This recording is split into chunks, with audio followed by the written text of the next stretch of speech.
ఇక్కడ ఇలాంటి చెప్పుకున్న వారికి ప్రకటన గ్రంథంలో ఆయన సెలవిస్తున్నాడు. తెలుసా, నువ్వు దౌర్భాగ్యుడు, నువ్వు దిక్కుమాలిన దరిద్రుడవు, గొడ్డివాడవు.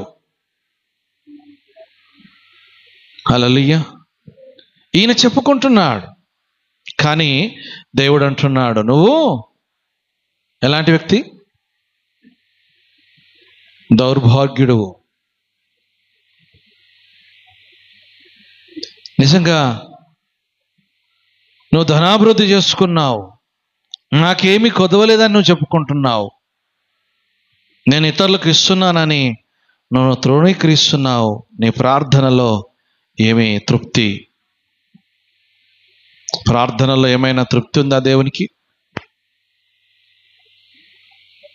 నీ ప్రార్థన ఏ విధంగా ఉండాలంటే